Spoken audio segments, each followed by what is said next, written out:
In the anaerobic training, hormones play a complex and powerful role in driving adaptations in muscle, bone, and connective tissue. These hormonal responses are critical to both immediate performance and long-term development. Let's dive into how the body's endocrine system responds to the demands of anaerobic training and how these responses shape our physical abilities over time. When you lift weights or engage in high intensity, short duration exercises, your body experiences a surge of hormonal activity. This is because hormones are vital in regulating homeostasis, which is your body's way of keeping internal functions balanced despite the external demands of exercise. In anaerobic training, this hormonal response includes acute changes during and after workouts, chronic shifts in the body's immediate reaction to exercise, and potential long-term alterations in resting hormone levels and receptor content.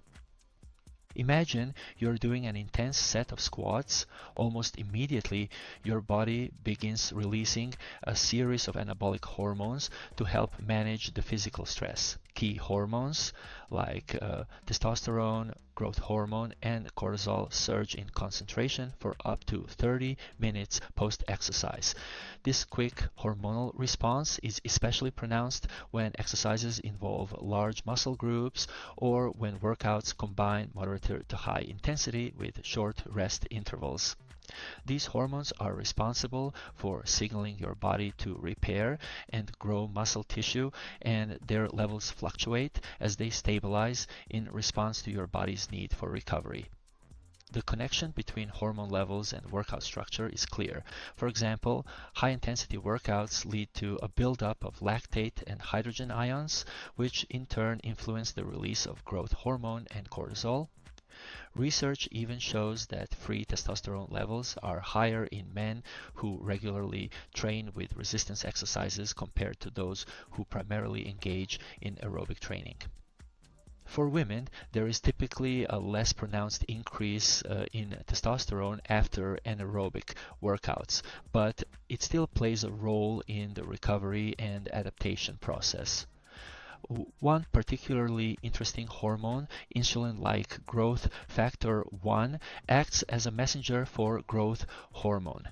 IGF-1 stimulates growth across a range of cells, especially in muscles and bones, while IGF-1's response is often delayed and depends on the initial release of growth hormone. Other mechanogrowth factors respond directly to mechanical loading and contribute to muscle growth independently of growth hormone. Meanwhile, insulin levels typically fluctuate with changes in blood glucose and are more affected by nutritional intake around workouts rather than the exercise itself. As you commit to a long-term resistance training program, your body adapts by improving its ability to manage the stress of heavier and more intense workouts. Over time, this results in an increased ability to exert greater muscular force, and the body's acute hormonal responses become more efficient.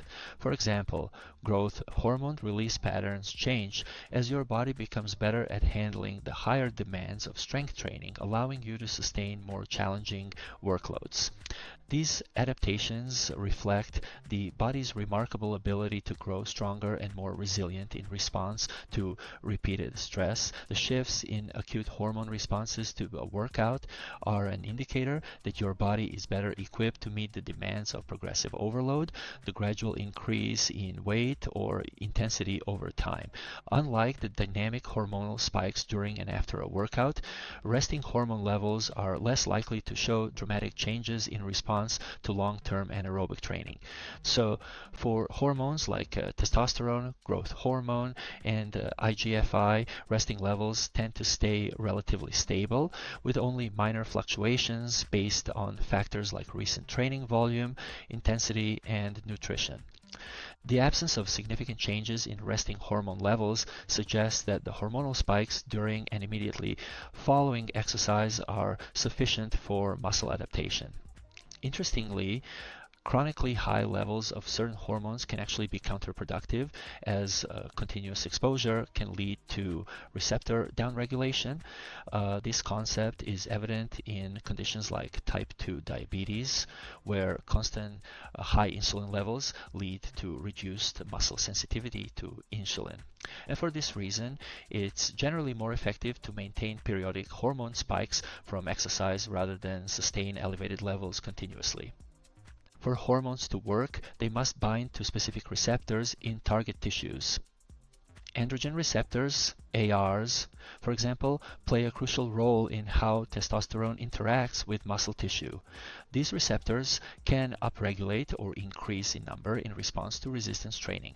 Studies show that after a workout, AR content can increase within 48 to 72 hours, enhancing the muscle's responsiveness to testosterone and other anabolic signals.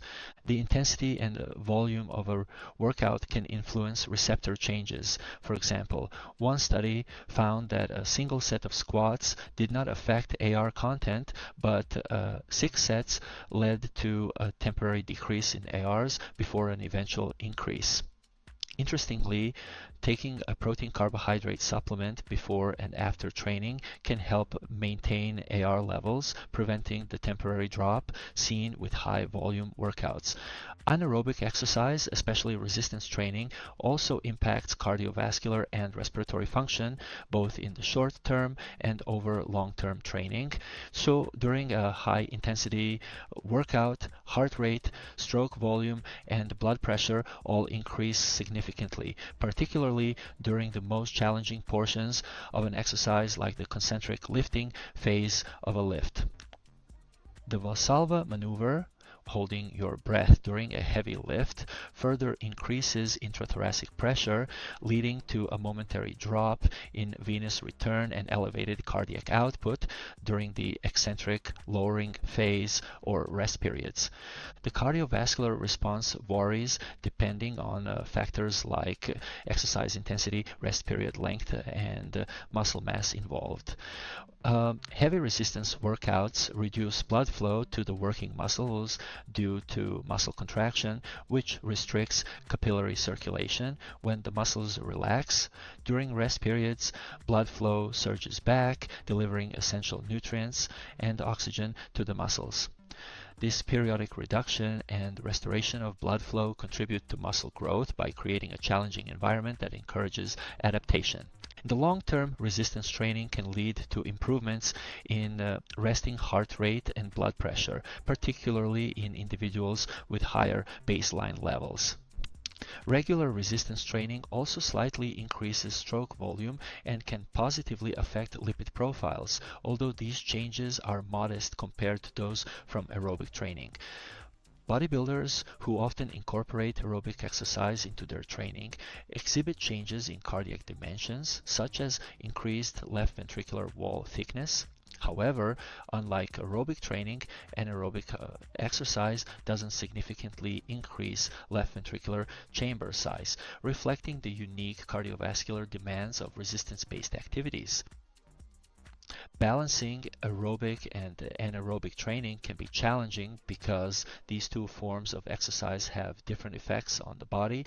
For instance, combining high-intensity resistance and aerobic training can sometimes hinder strength and power gains, as aerobic activity can lead to adverse changes in muscle protein synthesis and neuromuscular adaptations.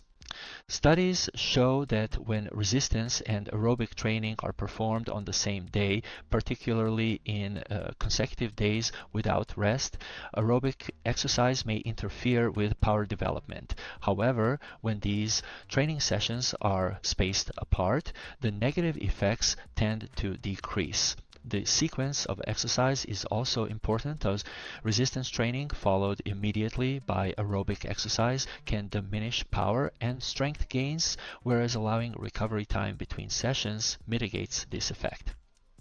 An interesting study by Kramer and colleagues examined different training setups and found that groups combining both types of training maintained aerobic performance gains but had less muscle hypertrophy than those solely focused on resistance training.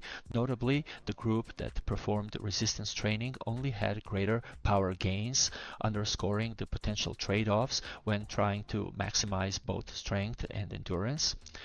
Anaerobic training triggers a highly coordinated endocrine response, sparking changes that range from immediate hormonal spikes to long-term adaptations in muscle, bone, and connective tissue. The hormonal response to anaerobic exercise is both complex and finely tuned, reflecting the body's capacity to adapt and improve with regular training. By understanding how these hormones interact and affect our physiology, athletes and coaches can better structure workouts to harness these responses, promoting muscle growth, strength, and overall resilience without compromising health. The dance between anabolic and catabolic forces, receptor adaptations, and cardiovascular shifts illustrates the depth and adaptability of the human body, particularly in response to the intense demands of anaerobic exercise.